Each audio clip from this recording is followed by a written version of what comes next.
नमस्कार बंधुरा दीर्घायु होते चान तो नाकि এই প্রশ্নের উত্তর যদি হ্যাঁ হয় তাহলে আপনার রোজের ডায়েটে এই 5টি ভিটামিন যুক্ত খাবারকে অবশ্যই জায়গা করে দিতে হবে। মানে বলতে চাইছি এই 5টি ভিটামিন রোজ আপনার খেতেই হবে। আর এই তালিকায় ভিটামিন বি12, ভিটামিন ডি থেকে শুরু করে আরো 3টি ভিটামিন রয়েছে। তাই এই বিষয়ে আরো বিস্তারিত তথ্য পেতে আজকের এই ভিডিওটি আপনাদের একদম শেষ পর্যন্ত দেখতে হবে এবং তবেই পাবেন একটি সুস্থ সবল ও দীর্ঘ জীবন লাভের মূল মন্ত্র। নমস্কার, এবার পরিচয় পর্বে বলি।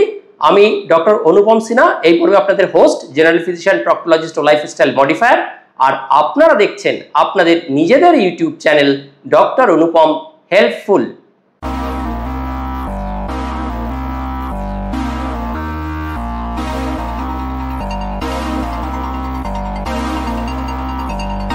আমাদের মধ্যে প্রায় সকলেই দীর্ঘ জীবন চান, কিন্তু শুধুমাত্র খাদ্যাভ্যাসে কিছু ভুলভ্রান্তি থাকার কারণে আমাদের এই লক্ষ্য পূরণ সম্ভব হয়ে ওঠে না। আর এই কারণে আমরা ডাক্তাররা, বিশেষজ্ঞরা, নিউট্রিশনিস্টরা সকলকে ডায়েটে নজর ফেরানোর পরামর্শ দিই। আমাদের কথায় আপনার ডায়েটে এমন কিছু ভিটামিনের অভাব থাকে যা কিনা শরীরের হাল বিগড়ে দেয়। তাই বড়সড় সমস্যার ফাঁদে পড়ার আগে অত্যন্ত প্রয়োজনীয় এই 5টি ভিটামিনের অভাব মিটিয়ে ফেলতে হবে। আর এই কাজটা করতে পারলেই কেল্লা ফাতে আয়ু বাড়বে বই কি, এবং শতায়ুর দিকে আপনি নিশ্চয়ই এগিয়ে যেতে পারবেন। এবার আপনার মাথায় প্রশ্ন আসতেই পারে, ঠিক কোন কোন ভিটামিনের ঘাটতি পূরণ করতে পারলে শতায়ু হওয়া যায়? ডাক্তারবাবু কোন কোন ভিটামিনের কথা বলতে চাইছেন? তাহলে আমাদের সেই উত্তর জানতে এবার একে একে তথ্যগুলো আপনাদের সাথে শেয়ার করি। প্রথমে এই ভিটামিন সংলগ্ন কথাবার্তাগুলো বলার ক্ষেত্রে প্রথমেই যে বলবো সেটা হলো ভিটামিন ডি এর কথা। ভিটামিন ডি কে বলা হয় ইমিউনিটি চাঙ্গা রাখার ভিটামিন। ইমিউনিটিকে চাঙ্গা রাখা থেকে শুরু করে হাড়ের জোর বাড়ানো, মুড যাতে ভালো থাকে, যাতে বেশি মুড সুইং না করে, আপনি যাতে ডিপ্রেশনে না চলে যান, সহ একাধিক কাজ একা হাতে সামলায় এই ভিটামিনটি। তাই দীর্ঘ জীবন পেতে চাইলে আজ থেকেই এই ভিটামিন ডি এর ঘাটতি মিটিয়ে ফেলতে আপনাকে উদ্যোগী হতে হবে। আর এই কাজে সাফল্য পেতে চাইলে আপনাকে যেটা করতে হবে, প্রতিদিন নিয়ম করে অন্তত 20 থেকে 30 মিনিট সূর্যের আলোতে গিয়ে দাঁড়ান। বাড়ির বাইরে যেখানে সূর্য মৃদু আলো পড়ে সেখানে দাঁড়ান, গায়ে 20 থেকে 30 মিনিট সূর্যের আলো লাগান। এর পাশাপাশি আপনার পাতে থাকুক বিভিন্ন সামুদ্রিক মাছ, ইলিশ মাছ, তৈলাক্ত মাছ থেকে শুরু করে বিভিন্ন vitamin D fortified food. Number 1। Number 2, এক্ষেত্রে দ্বিতীয় যে ভিটামিনটির কথা বলবো সেটা হলো ভিটামিন সি। আপনার বহুমাত্রিক সমস্যা মেটাতে এই ভিটামিনটি আরেকটি অত্যাবশ্যক। এটি একটি অ্যান্টিঅক্সিডেন্টও বটে। আমাদের শরীরের আশেপাশে রয়েছে কোটি কোটি জীবাণু, কোটি কোটি জীবাণুর সাথে আমাদের আতুর ঘর। এবার দেহের রোগ প্রতিরোধ ব্যবস্থা সামান্য দুর্বল হলেই এই জীবাণুগুলো তার সুযোগের সদ্ব্যবহার করে এবং শরীরের ওপর হামলা চালায়।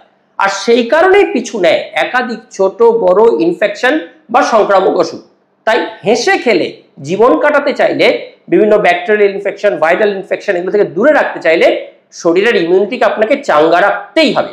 আর সেই কাজে আপনাকে সাহায্য করবে এই ভিটামিন সি, যা কিনা কোথা থেকে পাবেন? পেয়ারা, আপেল, লেবু, বিভিন্ন বেরি জাতীয় ফল, আঙ্গুর, ব্রোকলি, শাক সবজি এগুলোর মধ্যে আছে। তাই ঝটপট এইসব খাবারকে ডায়েটে জায়গা করে দিন। 3 নম্বর, একটু অপ্রচলিত ভিটামিন এটা। এই ভিটামিনের রাসায়নিক নাম বা মেডিকেল নাম হচ্ছে টোকোফেরল। আমাদের শরীরের কোষগুলোকে অক্সিডেটিভ ড্যামেজ বা স্ট্রেস থেকে বাঁচাতে এই ভিটামিন রক্ষা করে। এটাও একটা অ্যান্টিঅক্সিডেন্ট। এমনকি বিভিন্ন ইনফ্ল্যামেশনের প্রকোপ কমাতে এই ভিটামিনের জুড়ি মেলা ভার। তাই শুধু তাই নয়, এই ভিটামিনের অভাব মিটিয়ে ফেলতে পারলে আপনার ভুলে যাওয়ার, বয়সকালে যে অ্যালঝাইমার্স ডিজিজ হয় সেই সম্পর্কিত বয়সজনিত একাধিক সমস্যা তো দূরে থাকবে। শুধু তাই নয়, বিভিন্ন আপনার যে বয়সজ ব্যাধি, বিভিন্ন যে ডিজেনারেটিভ চেঞ্জ, সেগুলো থেকে আপনি মুক্ত থাকবেন। তাই আর সময় নষ্ট না করে আজ থেকে বাদাম, পালং শাক, ভেজিটেবল অয়েল এগুলোকে ডায়েটে জায়গা করে দিন। তাহলে এই ভিটামিন এর ঘাটতি পূরণ হবে। 4 নম্বর ভিটামিন বি12 বা এর কেমিক্যাল নাম হচ্ছে কোবালামাইন। রক্ত তৈরির ভিটামিন, আমরা বলি রক্ত তৈরি করতে খুব হেল্প করে। লোহিত রক্তকণিকা তৈরির কাজে গুরুত্বপূর্ণ ভিটামিন এটা। শুধু তাই নয়, এই ভিটামিন আপনার ডিএনএ সিনথেসিসে সাহায্য করে, ব্রেনের মধ্যে নিউরনের স্বাস্থ্য বজায় রাখে। তাই এই ভিটামিন এই এতগুলো কাজ করতে একাই 100। তাই বয়স বাড়লেও ভিটামিন বি12 সমৃদ্ধ দুধ, ডিম, মাংসের মতো খাবারকে রোজ ডায়েটে অবশ্যই জায়গা দিন। এই নিয়মটা মেনে চললেই আপনার আয়ু বাড়বে বইকি।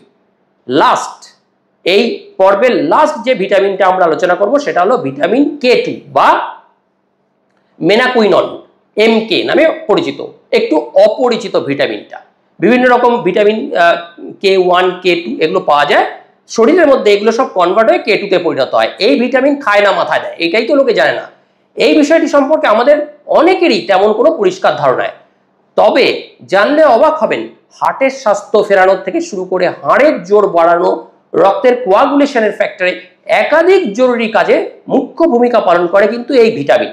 তাই 100 বসন্ত হেসে গেলে যদি পার করতে চান, চিজ, ডিমের কুসুম, ফার্মেন্টেড ফুডের সাথে সাথে মতো ভিটামিন K2 সমৃদ্ধ খাবার কিন্তু নিয়মিত খান, তাতেই উপকার একদম পাবেনই হাতে নাতে। তাহলে আশা করি এই মুখ্য 5টি ভিটামিন সমৃদ্ধ উপাদান বুঝিয়ে বলতে পেরেছি, কি তাদের শরীরের চাহিদা এগুলো আমি বুঝিয়ে বলতে পেরেছি। ডেসক্রিপশন বক্সে এগুলোর RDA মানে রেকমেন্ডেড ডায়েটারি অ্যালায়েন্স দৈনিক কতটা চাহিদা সেটা উল্লেখ করে দিলাম, সেগুলো একটু আপনারা তথ্যের জন্য দেখতে পারেন এবং উপকৃত হতে পারেন। আশা করি পর্বটি আপনাদের ভালো লেগেছে। এইরকম আরও ইনফরমেটিভ পর্ব দেখতে আমাদের সাথে থাকুন, আমাদের চ্যানেলটিকে লাইক, সাবস্ক্রাইব, শেয়ার করতে পারেন। নমস্কার, সবাই ভালো থাকবেন, সুস্থ থাকবেন। শীঘ্রই আরেকটি ইনফরমেটিভ ভিডিও নিয়ে আপনাদের সামনে হাজির হব। ততক্ষণের জন্য বিদায়।